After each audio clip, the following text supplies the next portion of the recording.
चाह हो जाती मिथ्या सब संस्कार की,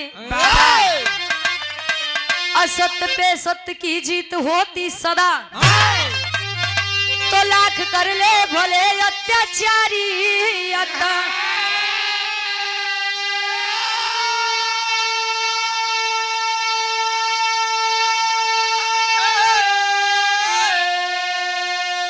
फूटता है घड़ा पाप का एक दिन,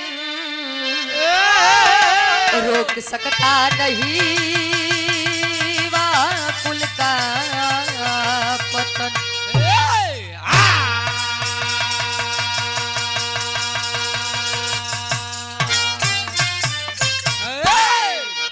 अंकुरित उर में होता है अहंकार, जब लुप्त हो जाती गरिमा है सब ज्ञान की। अहंकार घमंड अगर जकरे अंदर आई जाए कि जवा नहीं अब हम यही आए, अगर आई जाए कि या दुनिया में या गांव में सबसे ज्यादा धनवान हम है, सबसे ज्यादा बलवान हम है, सबसे ज्यादा ज्ञानवान हम है, तो समझ ल वहीं से तहार घमंड चालू। और घमंड के साथे साथे तहार यंत्र अब चालू। असत्य पे सत्य की जीत होती सदा।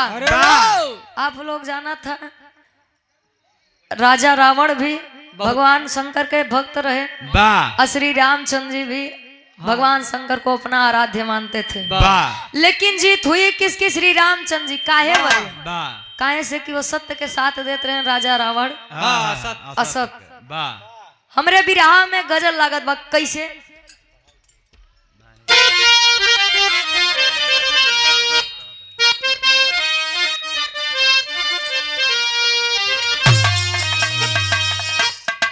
कोनो नायक अपने नायिका बरे कहे कहे जा जा जा जहाँ जाती है वो न खुश रह कहे जैसे हमका दुखी करे बाटू वैसे कबो जिंदगी में सुखी न रहबू। बाहरे प्रेम प्रेम देखता है अच्छे अच्छे का कहाँ से कहाँ पहुँचाए दिए। कवि जी लिखा तो है कैसे का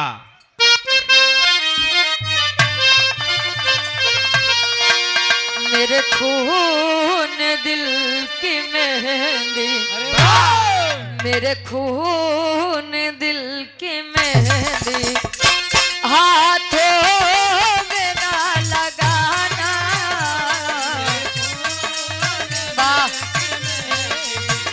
हाथों में ना लगाना,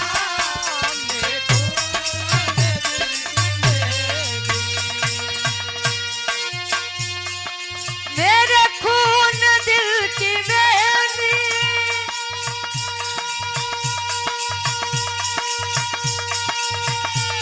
हाथों में ना लगाना,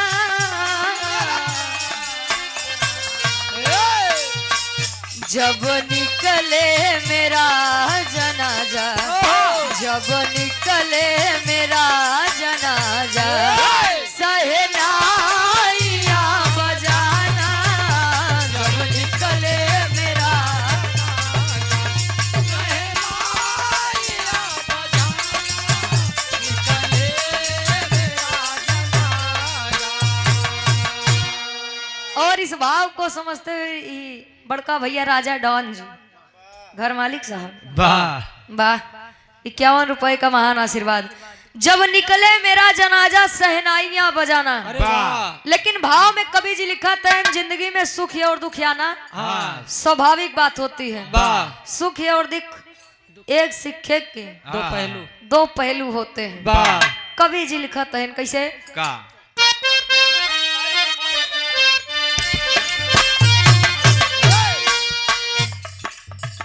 लाखों मुसीबत आए, लाखों मुसीबत आए, तुम अपना फर्ज निभाना, लाखों मुसीबत आए, तुम अपना फर्ज निभाना, लाखों मुसीबत आए,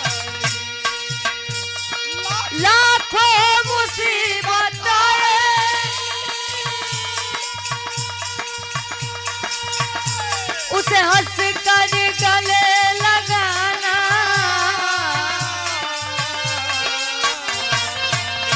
कर्मों से हो ना विचलित, कर्मों से हो ना विचलित, तुम अपना फर्ज निभाना, कर्मों से हो ना विचलित, अपना फर्ज निभाना, कर्मों से हो ना विचलित।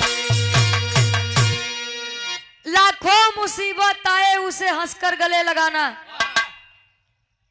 कर्मों से होना विचलित, तुम्हें अपना फर्ज निभाना।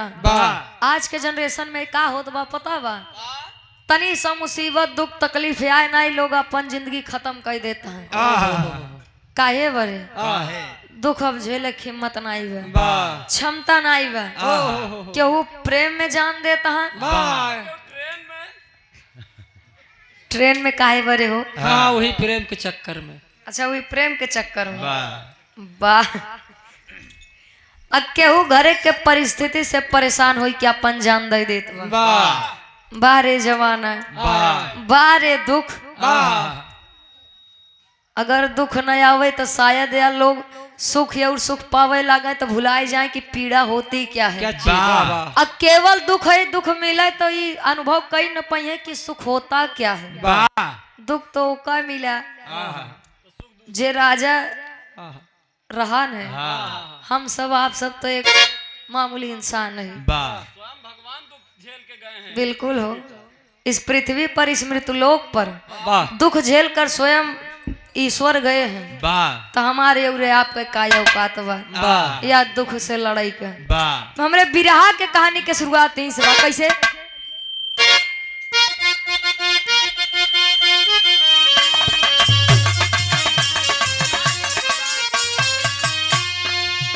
वाह होता समय बलवान,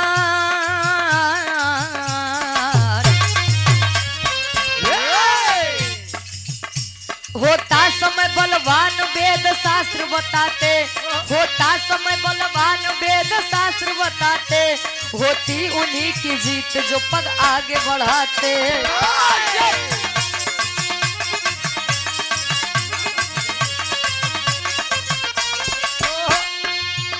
सीता हरण किया था,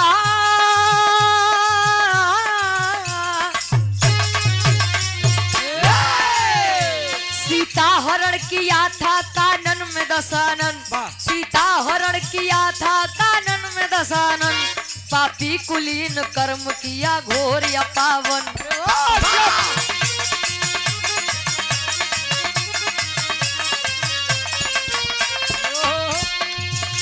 कपिदल के साथ सागर तट पे आए खरारी, कपिदल के साथ सागर तट पे आए खरारी, कपिदल के साथ सागर तट पे आए खरारी, कपिदल के साथ सागर तट पे आए खरारी, शिवलिंग स्थापना की है राम तैयारी।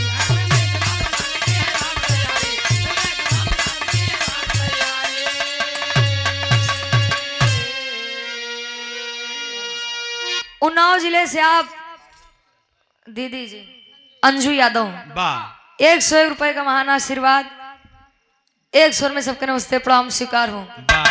होता समय बलवान वेद शास्त्र बताते, होती उन्हीं की जीत जो पग आगे बढ़ाते। ऐसन कवन चीज है जो मनई से बढ़ के वाया संसार में। लोग पहले सोच के बैठ जाइए अरे यार बड़ा टफ बा, बड़ा कठिन बा, मैं कहीं न पाऊ। अगर पहले से मन बनैला काहे न कह पाऊ। आखिर हम से बढ़ के बा का है, डर के आगे जीत है। वाह समय सबका आता है, समय ऐसा बलवान चीज है, राजा से रंक बनाई दे।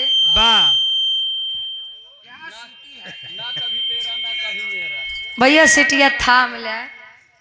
हाँ बस ये बस मार बढ़ाए वो सीटी मारत बस भैया। समय ऐसा चीज बा जे राजा से भिखारी बन सकत हो, भिखारी से राजा। क्यों देखे बा का कि कल सुबेरे का हुए। अब वही बढ़िया से बिरहा सुनो तो हम बढ़िया से बिरहा गावत ही। कल सुबेरे का हो जाए देखे बाटा का क्यों ना देखे। ये हो यार अबे कल तो आए रहे बिरहा गावे। आज घरे चले गए। कहा हो घरे कहा था चलने का। हाँ पूरा बोला। अच्छा तू ही नहीं ऐसा मुसीबत कर हेलो।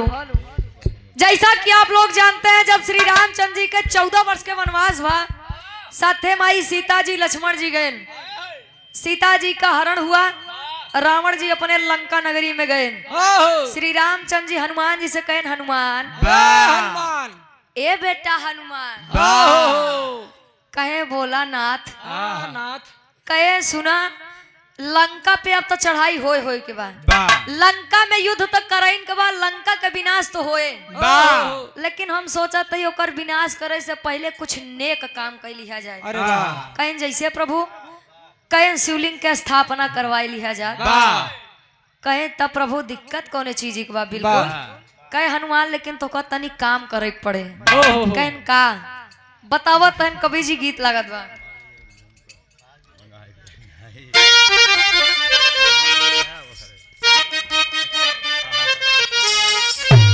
क्या बात है। कोनो दुल्ही कहे का बारे झुमका और बाली।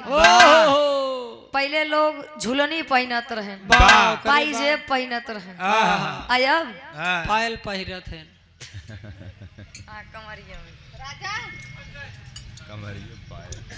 अब कौन ही पूछा पाउजी पायल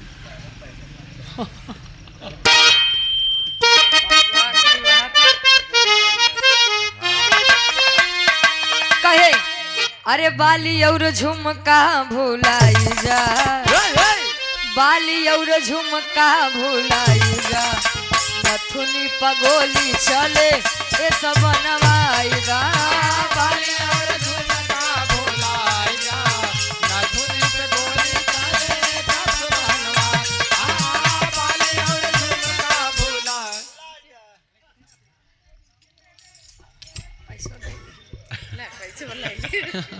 अब खींचो।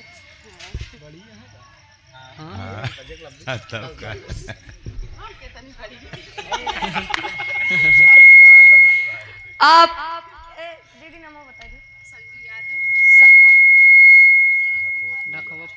ढकुआ पूरा की पावन धरती से आप धर्म की आप दीदी जी संजू यादव जी 201 रुपए का महान आशीर्वाद। ये दीदी जी के नैहर है। हाँ मायका। और कहो आशीर्वाद के चाह रहे कि हम बच्चे अपनी कला में कामयाब रहे। कहे बाली और झुमका भुलाई जा, नथुनी पगोली चले बनवाई दे। वाह। लेकिन श्री रामचंद्र जी हनुमान जी से कहा तो इनका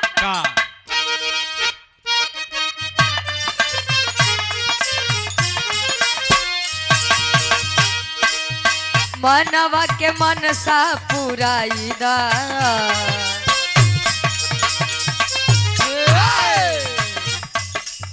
मनवा के मनसा पुराई दा, ज्ञानी पंडित का भी कोई ढूंढ के लिया दा। मनवा के मनसा पुराई दा, ज्ञानी पंडित क्या बात।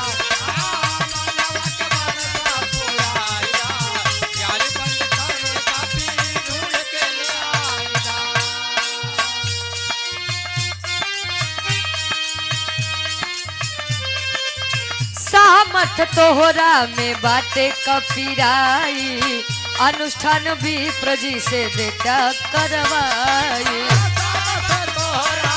बाटे कपिराई, अनुष्ठान भी प्रजी से बेटा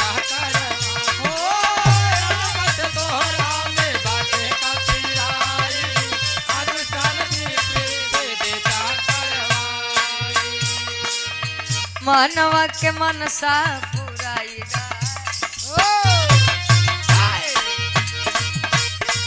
मानवा के मनसा पुराईदा, ज्ञानी पंडित का भी कोई ढूंढ के लियाईदा।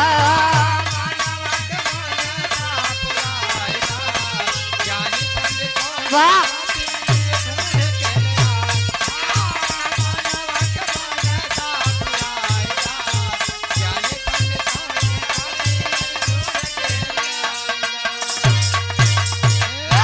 और पुनः इस भाव को समझते हुए 101 रुपए का महान आशीर्वाद। आप ही राजा भैया, राजा डॉन, घर मालिक साहब आज ना पीछा ना आशीर्वाद के चार ही क्यों बच्चे अपनी कला में कामयाब रहे। हनुमान जी का बोलायन कहन बेटा हनुमान, ए बेटा हनुमान जाओ कहे कहा नाथ, कहें जा शिवलिंग लई के आवा, कहे नेउर, कहें जा जे संसार के सबसे ज्ञानी पंडित होए। गौर करेंगे आप लोग। कहें जा जे संसार के सबसे ज्ञानी पंडित होए, ओका लियाई के आवा, ओका लियाई के आवा, यहाँ अनुष्ठान होए, शिवलिंग के स्थापना होए। कहें स्वामी इतना मनई बाटे ने, इतना प्रजा बा, इतना सेवा कहाँ केहू के भेज दे, हम आप से दूर न जावे, हम यही बैठा रहा। भक्ति भाव भजन आप कैसन करत रहा। कहन हनुमान तो का काहे बार बार याद करवावे पड़त है, जवन काम तू कही सकत है वो का कोई नहीं कर सकता। जा। कहन जब ना थी ये बात बा तो हम जात है, जात तो कैसे गीत लगत बा।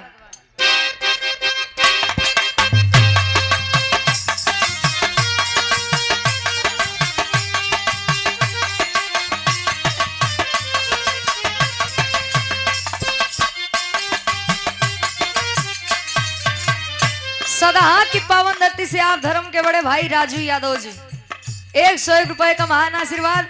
एक समय में गीत बड़ी तहलका मचाए रहे।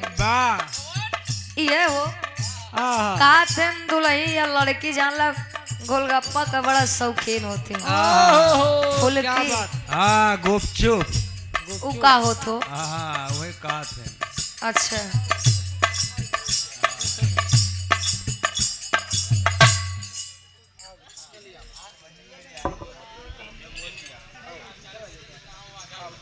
लावा दीदी, पारू पारू आप पारुल यादव जी दीदी जी के द्वारा 51 रुपए का महान आशीर्वाद।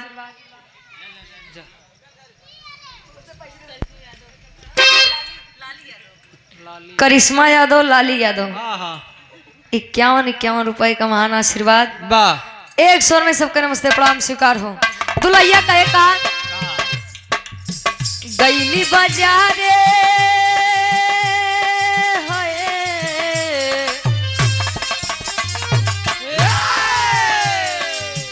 गईली बाजारे गोरिया गारे, गईली बाजारे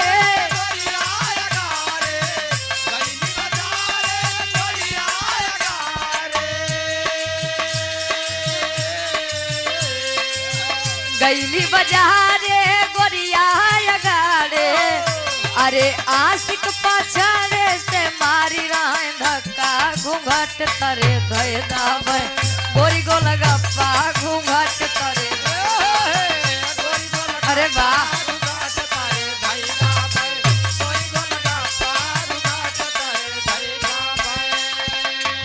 लेकिन हनुमान जी पहुंचत हैं कहा रघुवर जो हारे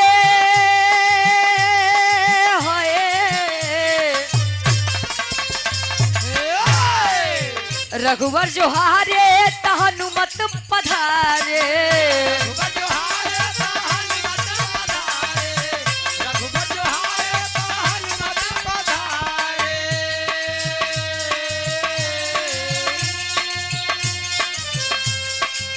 रघुवर जो हारे त हनुमत पधारे। अरे आस भरी अखिया से देख रघुरैया, पवन गति से चल भइले, पवन गति से चल भइले, बलि कपिरैया पवन गति से चल भइले।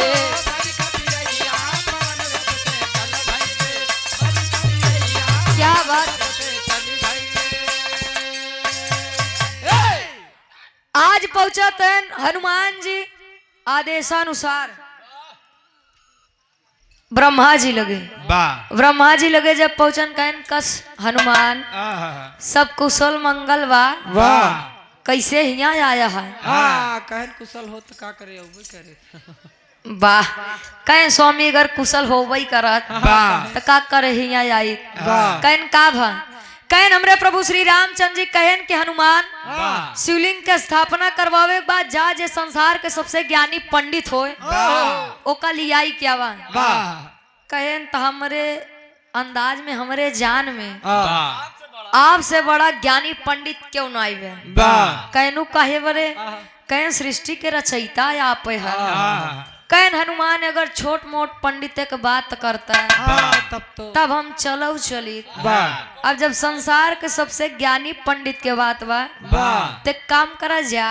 हाँ कहन कहाँ हाँ। कहन हमरे पनाती रावण के लगे। वाह अब हनुमान जी कहन का प्रभु हाँ वही बात करत है वाह ये सुंगा जेका हरावे बरे हाँ ये सब जुगुत की ई सब करे के पड़त है आप वही के लगे भेजत है। वाह कहन सुना हाँ अगर सबसे ज्ञानी पंडित चाहिए संसार का तो नहीं के लगे जा कहे कि उनसे ज्यादा ज्ञानी पंडित हाँ क्यों ना एका आपो सब जाना था कि संसार में वह समय में रावण जी से ज्यादा ज्ञानी क्यों नहीं रहन। वाह कहन जाब तो लेकिन एक काम करा कहन का कहन जाई पहले प्रभु श्री रामचंद्र जी से आज्ञा ले ली। गए प्रभु जी की जय हो जय हो। का सम्मान ब्रह्मा जी कहा है। हाँ कहन प्रभु अब का बताई ब्रह्मा जी लगे गए तो रहे वाह लेकिन वो कहन हम सबसे छोट मोट पंडित है अगर ज्ञानी पंडित चाहिए तो रावण के लगे जा। अरे वाह कहन तब यहाँ का करे आई गया तो का चला ना जाए रहा। हाँ भाई कहन प्रभु अब रावण के बात होती बा वो नहीं रावण जैसे युद्ध चलत बा। वाह कहन हम केहू और का कहा ही का हाँ आज यहाँ योद्धा के बात नहीं बा हनुमान वाह पुरोहित और यजमान के बात बा। वाह जा उनका लियाई किया बा। वाह अब आज्ञा भाई या कहन जात है हाँ जात तहन टेरी के भाव में कवि जी लिखत है कैसे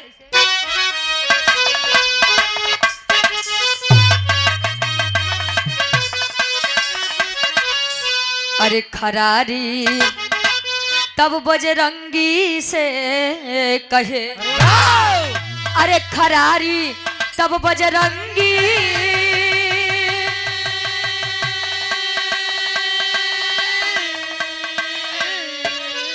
अरे खरारी तब बजरंगी से कहे तो लंका पति दशानन के अलावा बलकारी अरे बलकारी अरे बलकारी। खरारी तब बजरंगी से कहे लंका पति दशानन के अलावा बलकारी। वाह प्रभु जी की जय हो जाते उड़ान भर दिए। हाँ चौक के भाव में कवि जी लिखत है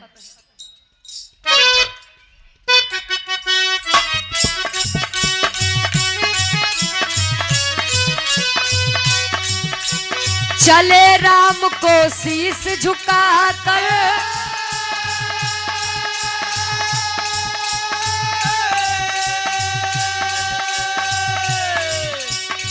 गावत हरि गुणगान चले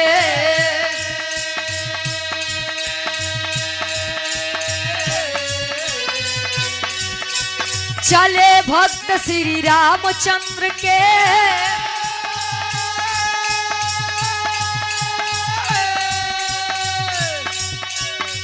लंका के दरमियान चले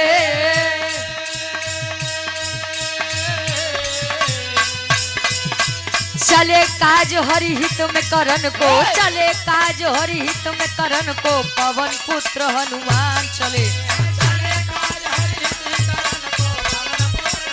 वाह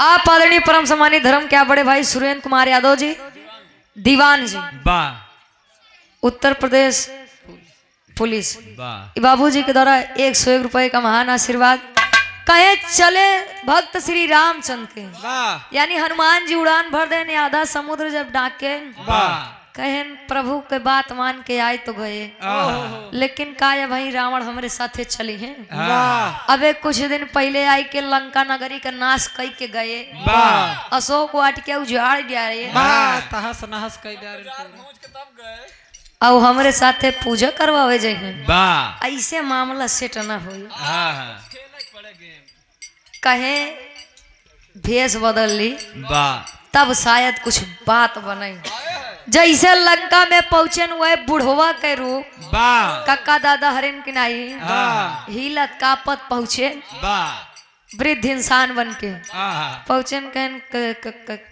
कस भैया रावण जी के नगरी है या वाह कहन हाँ बाबा बोला का काम बा अरे वाह कहन उ घरे थोड़ा पूजा करवावे के रहा ने वाह बहुत दूर से आए बाटी वाह कहन का महाराज यहाँ देखा था श्री रामचंद्र जी से लड़े बड़े योजना बनाई जाती है वाह तो यहाँ पूजा पाठ के तो चक्कर का यहाँ पूजा पाठ के लगी बा वाह कहन हमारे नाई कम से कम हमारे उम्र के लिहाज कैलिया आहा जाता तनी पूछ उता गए रावण जी लगे कहन रावण जी कहने काम करिए आप उनको भेजिए वाह आज ऐसे हनुमान जी हुए बुढ़वा के रूप ले अंदर गयन वाह तब रावण जी देख के मुस्कुराए देहन वाह कहन का राजा ओहो हमरे बुढ़ौती पे हंसत बाटे आहा कहन ना ई स्वामी आपके बुढ़ौती पर ना हंसत है वाह कहन तोहरो कब हो ऐसा दिन आए आहा काहे बड़े हंसत है वाह हनुमान जी ऊपर से नीचे तक देखा तहन कहे कछो पूछिए पूछिए तो ना छूटिए वाह देखा यार वहार देखे के बाद सब ठीक बा वाह लेकिन प्रभु हंसत काहे बटे कत बताऊबा वाह कहीं अच्छा जाने चाहता है वाह त सुना बतावत है गीत लगत बा कैसे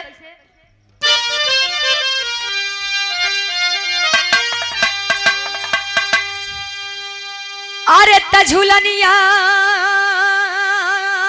के गुजवा अरे त झुलनिया के गुजवा अब टूटल ये राजा टेसनिया से गड़िया छूटल ये राजा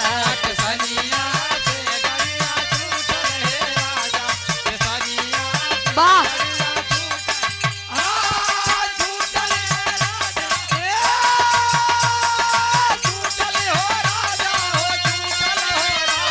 टेसनिया से गड़िया छूटल ये राजा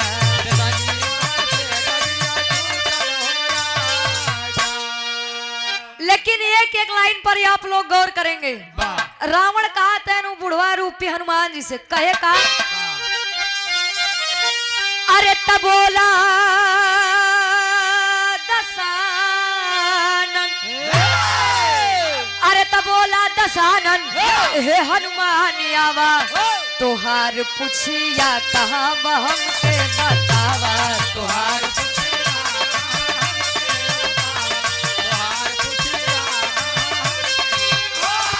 क्या बात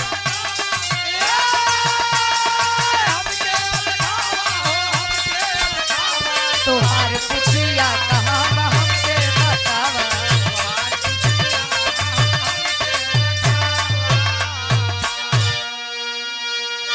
बोला दशानन हे हनुमान आवा तोहार पुछिया कहाँ बा हमके बतावा कस हनुमान कैसे बुढ़वा के रूप बनाई के आया है तहारी असली पहचान तो पूछ बा वो पूछिए कहाँ छोड़ आया है कहन का प्रभु पहचान गया कहन तो का भला कैसे न पहचाना कुछ दिन पहले आई कि हमारे तना नाश कई के गबाटे कैसे हम दुनिया भूल सके लेकिन तोहका ना भूल सके कौने कारण या बटा कहन जब नाथ जानीन गबाटे तो सुना बतावत के खबरे आई है आज हम एक योद्धा के दूत बनकर नहीं बल्कि एक मजबूर लाचार यजमान के दूत बनकर आए हुए हैं एक पुरोहित जी के पास कहन का काम बा कहे सुना बतावत ही नाथ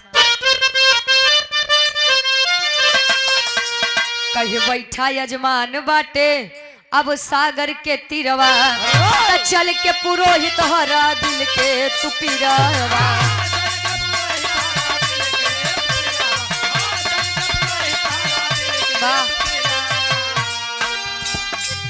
अरे आप शिवलिंग के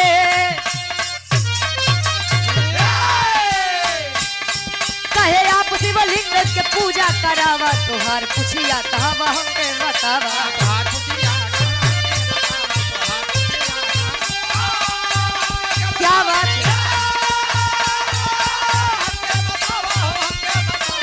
जियो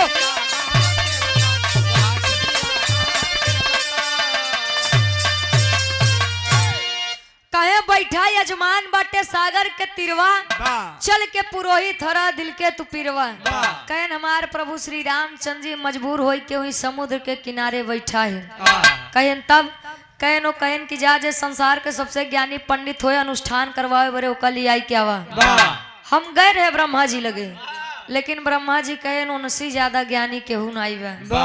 अब बतावा हम का करी? कहन हनुमान पागल हो गया का? यहाँ देखा था युद्ध करे की योजना बनवत ही तो का पूजा पाठ लागवा। सारी बात मंदोदरी जी खड़ी हुई के सुनत यहाँ बोलाई के अपने पति परमेश्वर जी का समझावत ही। ये प्राणनाथ स्वामी स्वामीनाथ समझावत ही कैसे गीत बदलत बा।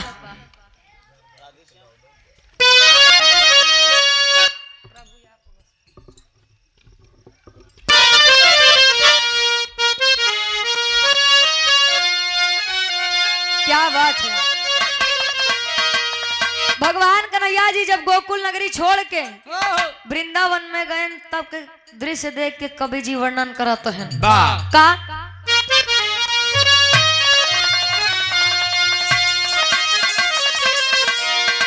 तो प्रभु आप बसो वृंदावन में, प्रभु आप बसो वृंदावन में, मेरी उम्र बीत गई गोकुल में। प्रभु आप बसो क्या बात।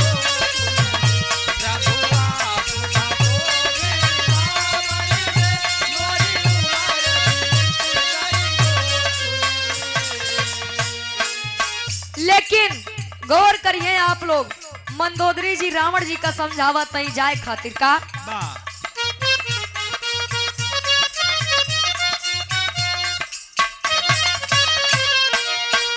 बोली मंदोदरी याचक को,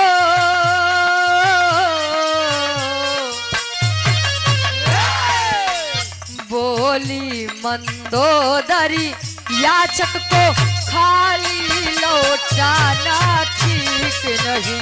बोली मंदोदरी खाली लौटाना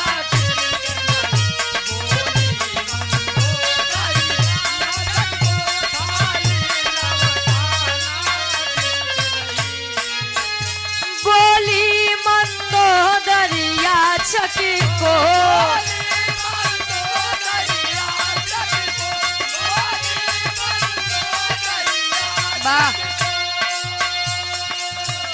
खाली लौटाना ठीक नहीं। जो खुद हो मुसीबत का मारा,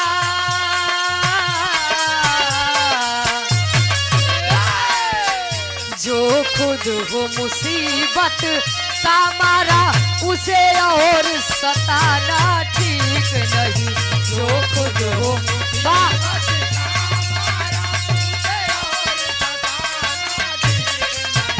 जो खुद हो मुसीबत।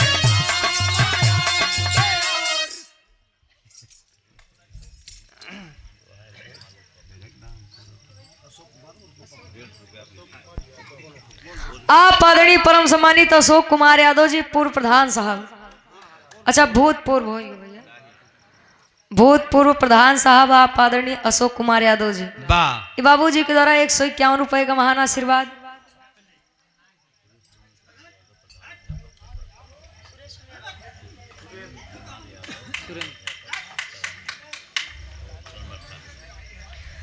आप आदरणीय परम सम्मानित परम आदरणीय श्री सुरेंद्र चंद्र यादव जी, सुरेंद्र कुमार यादव जी प्रधानाचार्य जी, सोनवर्षा की पावन धरती से आप गुरु जी के द्वारा इस भाव को समझते हुए 201 रुपए का महान आशीर्वाद। एक स्वर में सब कहने वास्ते प्रणाम स्वीकार हो। कहे जो खुद हो मुसीबत का मारा, उसे और सताना ठीक नहीं। स्वामी रामचंद्र जी के मेहरारू लाई की वैसे रखे बाटे, वैसे बेचारू इतना परेशान है ना, आप काहे परेशान करता है। जाता ना पूजा पाठ करवा देता, वैसे भी शंकर जी का तो आपो मानत है। आज जब शंकर जी के बात आए, लिखा गया है वेद और शास्त्र में, अतिथि देवो भव। मेहमान भगवान समान होता है। हाँ अगर भगवान का दुआरे से लौटाए देवा अपमान होए तो का मतलब रही जाए स्वामी हमरे तोहरे धर्म के। वाह हनुमान जी के साथ याद चल दिए आमने सामने राम रावण जी बैठा है। वाह आज हिंगा योद्धा वाली बात ना यजमान और पुरोहित के बात बा। वाह आज एकदम शुरुआती से सब पूछत हैं वाह आप किस वंश के हैं, वाह आपके पिता कौन हैं, वाह आपका नाम क्या है, आप इस जंगल में क्या कर रहे हैं, वाह आ दुख तकलीफ समस्या का बा। वाह हाँ इंग्लिश सिखावे तू गए रहा हूँ भैया। यार श्री रामचंद्र जी बताओ तेन हम रघुवंशी अयोध्या नगरी के राजा वाह दशरथ जी के ज्येष्ठ पुत्र राम हैं। वाह हम 14 वर्ष के वनवास काटे बड़े यहाँ आए रहे अपने भाई और अपने धर्म पत्नी के साथ है। वाह लेकिन वह नीच रावण वाह वो नहीं रावण जी से कहते हैं हाँ कहन वो रावण मेरी पत्नी को लेकर अपने लंका नगरी में चला गया। हाय हाय हाय हाय हाय हर के लेके चला गए। वाह कहनी तो बड़ी दिक्कत के बात बा। हाँ कहन तब स्वामी कहन देखिए पुरोहित का मतलब ही यही होता है जो यजमान का पूरा हित सोचे। वाह ये नहीं स्वामी 101 हिया रखा है, हाँ यजमान 501 हिया रखा है, वाह 50 रुपया हिया रखा है। हमरे को लगे यही 50 धरवा आज के ऐसा होत बा यार। रावण जी कहन शुभ मुहूर्त अबे आवे में समय बा ते काम करा अगर कुछ दिल में इच्छा बा वाह तो का व्यक्त कई के हमसे वरदान ले ले। हाँ रावण जी कहते हैं श्री रामचंद्र जी से वाह कहन स्वामी दे चाहता तो सुना हम मांगत है। हाँ का मांगत है हमरे बिरहा के आखिरी तर्ज लागत बा।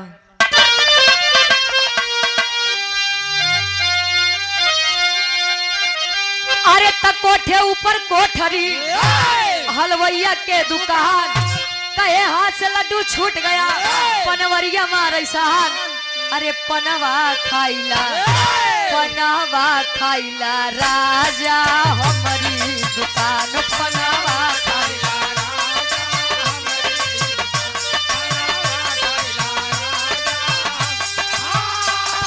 हमारी दुकान ए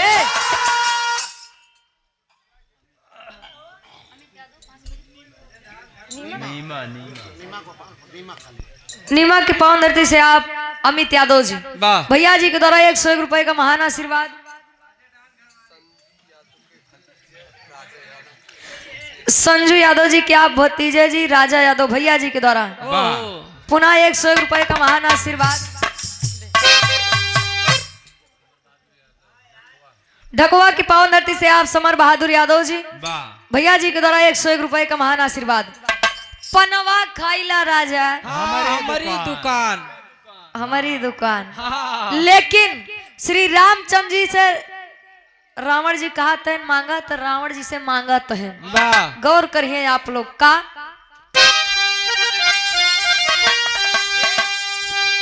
अरे तबीर दसानन के आगे अरे तबीर दसानन के आगे तब बोले है करतार कहा है लालसा दिल में बाटे अरे करा मंत्र उच्चार तले लंका पति के हम गर्दन उतार ले लंका। वाह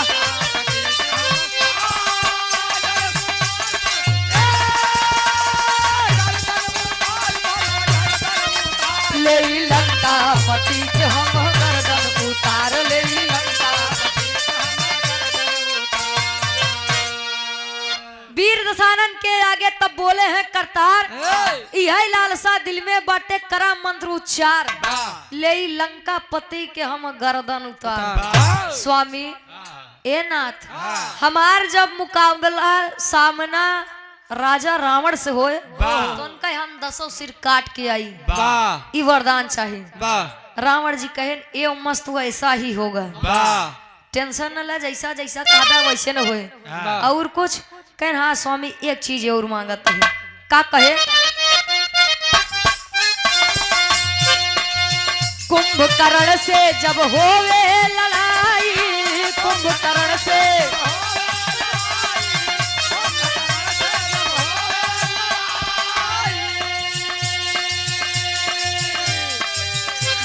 समर के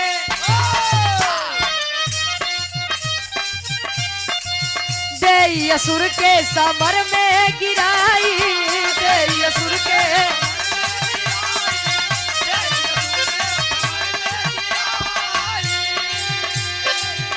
अरे रनवा में लक्ष्मण के कहे रनवा में लक्ष्मण के ना होवे हार ले लंका पति के हम गर्दन उतार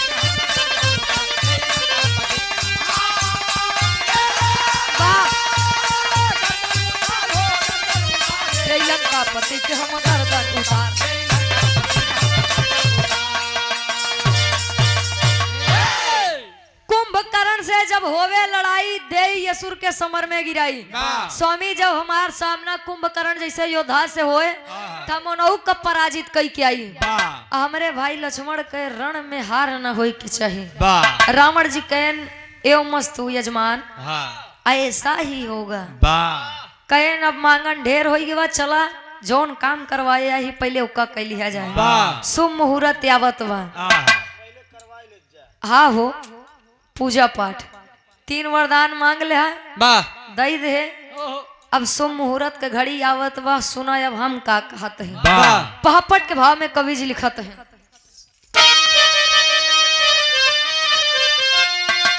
अरे रघुराई से बोले अरे रघुराई से बोले मधुरी बानी रावण ज्ञानी हो अरे तो रघुराई से बोले मधुरी बानी रावण ज्ञानी हो हवन करा मिलके दुई नौपा रानी रावण ज्ञानी हो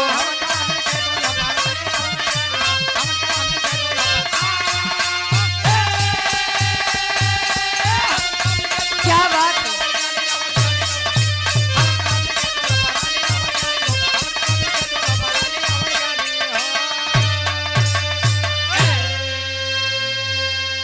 रघुराई से बोले मधुरी बानी रावण ज्ञानी हो हवन करा मिलके दोनों परानी रावण ज्ञानी हो कहन हम चाहिए थी कि पूजा अनुष्ठान दोनों परानी मिलके करा जाए कहन स्वामी हुए तो दिक्कत ही हमार सीते हमारे लगे है ना बाटे ओना ही खातिर तुम इतना ताम झाम करत है कहन ठीक बात कोई बात नहीं उठा तन कहन हम जाते हैं हनुमान का भेज द तबले कैलाश पर्वत से शिवलिंग लई के आवे जात हैं राजा रावण कहा अरे अशोक वाटिका गया दशानन सीता को ले आया हो कैलाश शैल से शिवलिंग लाओ हनुमत को भेजवाया हो अरे तो आज्ञा पाकर चले हैं बन के खानी रावण ज्ञानी हो अरे तो आज्ञा पाकर चले हैं बन के खानी रावण ज्ञानी हो ता राम के बगले बैठी सिया सयानी रावण ज्ञानी हो अशोक वाटिका गया दशानन सीता को ले आया हो कैलाश शैल से शिवलिंग लाओ हनुमत को भेजवाया हो अपनों तो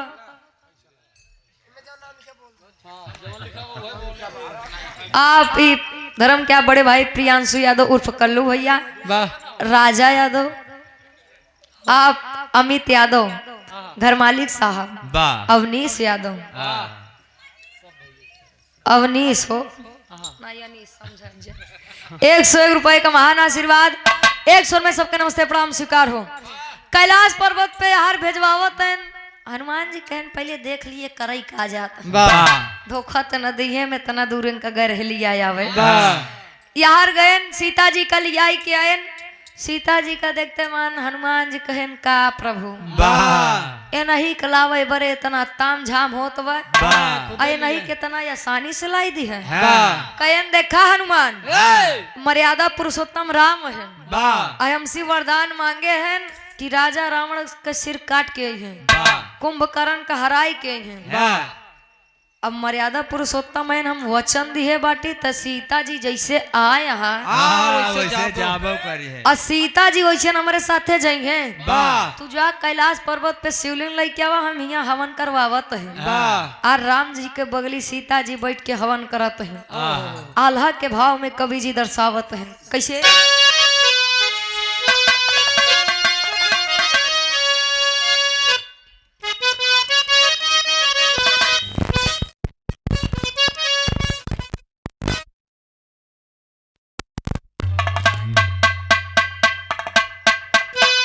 हेलो कहे का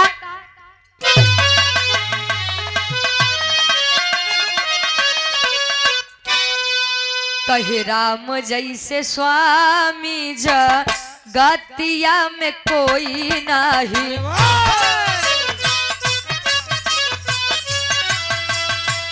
सेवक में भक्त वीर हनुमान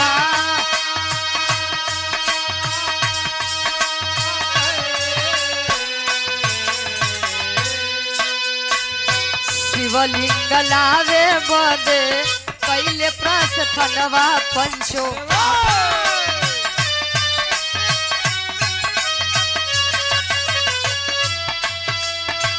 बीतल समय तब सब करे लेन उपाय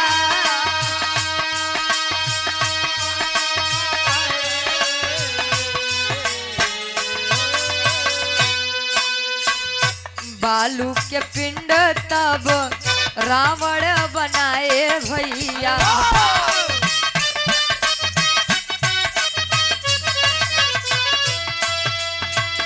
सागर किनरवा तब करवल नयानुष्ठा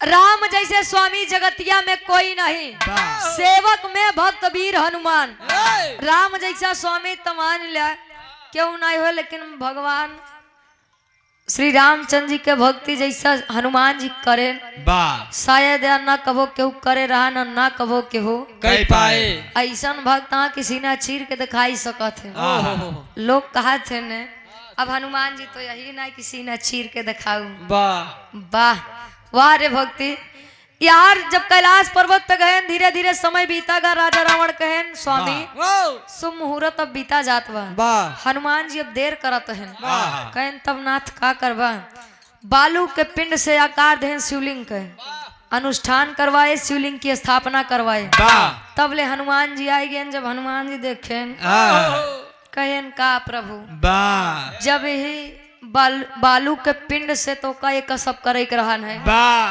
तो का करे हमको उतनी दूर भेजे हम अच्छा वह समय में कौन करा वो भाड़ा चलता रहा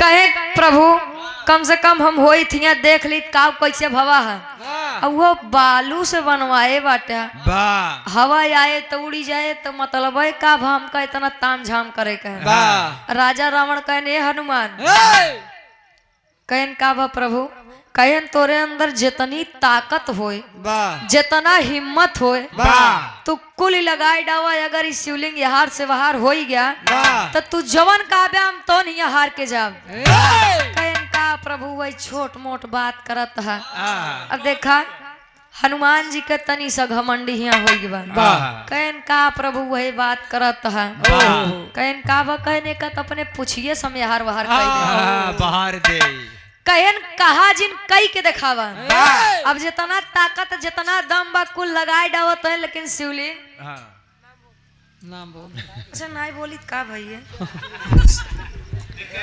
संजू रेस्टोरेंट प्रयागराज डायरेक्टर साहब आप समर बहादुर यादव जी भैया जी के द्वारा 101 रुपए का महान आशीर्वाद यार हनुमान जी के जितना ताकत जितना बल बा कुल लगाई डावत है जब ना ही हिलत तो हाथे से खून बहाए लग रक्त जब बहने लगा माई सीता जी अपने मांगी के सिंदूर निकाल के हनुमान जी के वह जख्म पे लगाई खून बहा बंद हुआ तब से बतावा जाता है कि हनुमान जी के सिंदूर चढ़ात है श्रद्धालु लोग चढ़ावत है एक मान्यता यह भी बताई जाती है एक बार माई सीता जी सिंदूर लगावत रहे हनुमान जी गए कहन महतारी ई लाल रंग काहे लगावत है कहीं हनुमान ई सिंदूर या एका लगाए से प्रभु श्री रामचंद्र जी के आयु लंबी हुई हनुमान जी गए पूरे शरीर में सिंदूर लगाए फूल पोत ले हैं वाह रे भक्ति तब से बताया जाता है श्रद्धालु लोग हनुमान जी को सिंदूर चढ़ाया करते हैं अब यार सारा पूजा पाठ करवाई के शिवलिंग के स्थापना करवाई के हाँ। राजा रावण जी उठे ना सीता जी का लई के चले लागे। वाह और जब जाए लागे श्री रामचंद्र जी कहें स्वामी वाह ए गुरु जी हाँ कुछ गुरु दक्षिणा ले ला। हाँ कहन हनुमान का देबा वाह तोरे ईटा पाथर के मकान वाह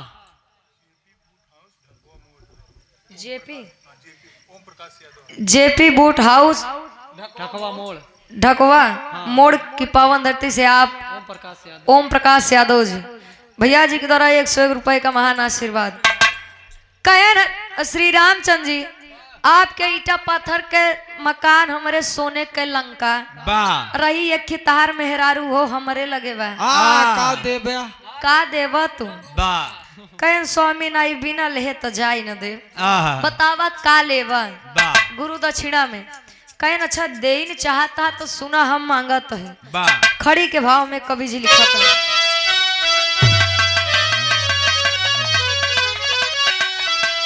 अरे तहिले नाही पिंडा अरे तहिले नाही पिंडा वीर दसानन बिहसे कहे हिले नाही पिंडा वीर दसानन बिहसे करिया रघुबर मैदानवा समर में हमसे।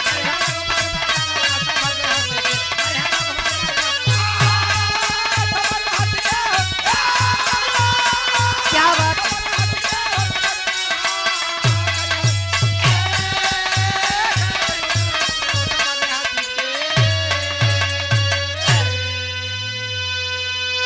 हिले नाही पिंडा वीर दसानन भी हसे करिया रघुवर मैदानवा समर में हमसे। कहन दे चाहता तो ठीक बा आया लंका नगरी में हमसे युद्ध करया वाह युद्ध करया और एक शर्त बा। कहन का कहे सुना अरे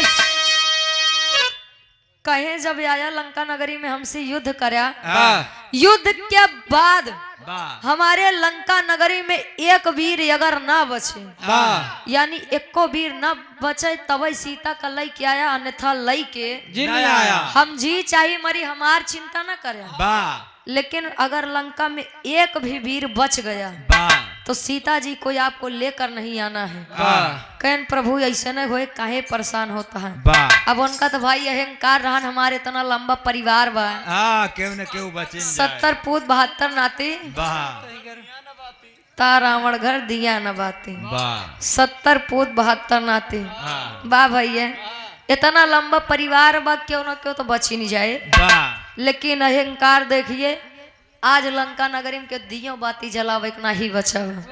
अब वह जगह के नाम का पड़ा कवि जी आखिरी में दर्शावत है।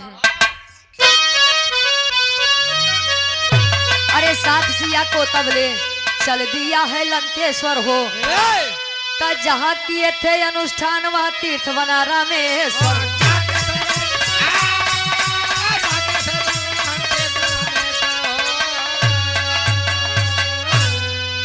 अरे दुनिया करती दर्शनमा अब समर में हमसे अरे दुनिया करती दर्शनमा अब समर में हमसे करिया रघुवर मैदानवा समर में हम साथ सिया को लेके तब चल दिया है लंकेश्वर हो वाह जहाँ किए थे अनुष्ठान वहाँ तीर्थ बना रामेश्वर हो। वाह लोग गया धाम के जब दर्शन दीदार करे बरे जाते हैं तो चारों धाम में एक रामेश्वरम धाम भी आता है। वाह श्रद्धालु लोग वहाँ भी जा करके पूजा आराधना विनती करके दर्शन दीदार करके तब घर आते हैं। वाह शिवलिंग के स्थापना भव और जगह के नाम रामेश्वरम धाम पड़ा। वाह ये हमारे विराह के निष्कर्ष आखिरी में खानदान के परिचय बा। गुरु बिहारी गुरु गणेश गुरु रामलाल गुणकारी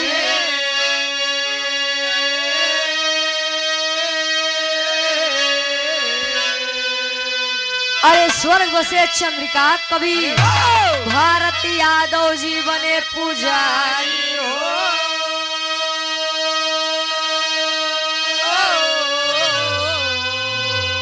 खरारी तब बजरंगी से कहे अरे खरारी तब बजरंगी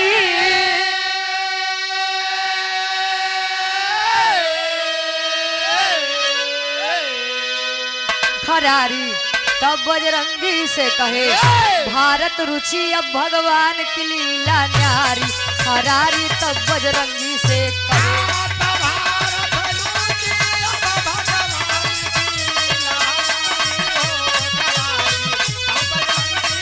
वाह